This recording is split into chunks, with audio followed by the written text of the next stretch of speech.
All right, guys, so the final way we're going to see decimals is with decimals in the divisor. Okay, so these are all the steps that you have to write in your notebook if you didn't do so already. So we're going to move on to the example. All right, so this is the example from the book. So I just took it and I put it here, but I'm going to work through it with you for this one. So we have 1.40 and 4.20. Okay, so this is the first time we're ever seeing decimals in the divisor, so in this side here, okay? So that is not allowed. And so when it's not allowed, you have to move the decimal over to make it a whole number. So I'm going to move it 1 and 2 times over. So because I moved it twice here, I have to move it twice here. 1, 2. Okay?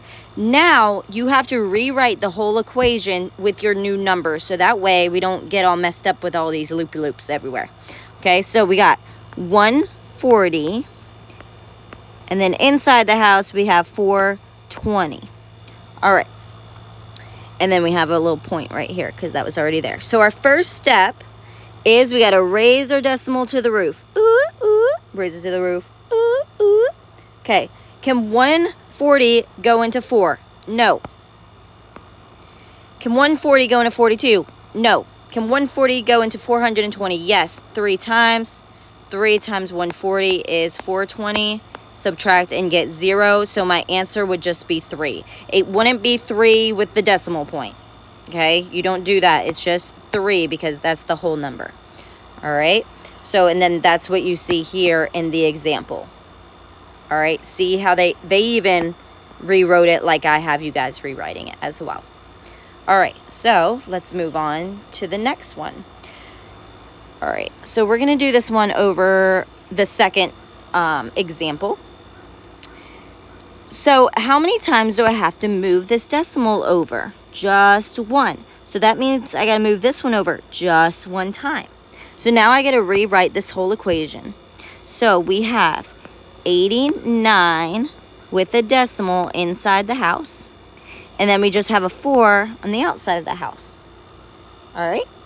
And then, so our first step, we got to raise up our decimal, raise it to the roof. Ooh, ooh, raise it to the roof. Ooh, ooh. Okay. Now, can 4 go into 8? Yes, 2 times. 2 times 4 is 8. Subtract, get 0. Bring down your 9. Can 4 go into 9? Yes. How many times? 2. 2 times 4 is 8. Subtract and get 1. Uh-oh. We have a 1 as the remainder. It's okay. All right? That means that we're going to have to put a 0 here and bring it down. You only do 1 0 at a time. Okay? So, can 4 go into 10? You do the same as normal. Yes. How many times? 2 times. 2 times 4 is 8. Subtract, get 2. Uh-oh, we're in the same boat. You just add another 0. That's all. Don't overthink it. Okay. Then I'm just going to expand my house just a little bit there.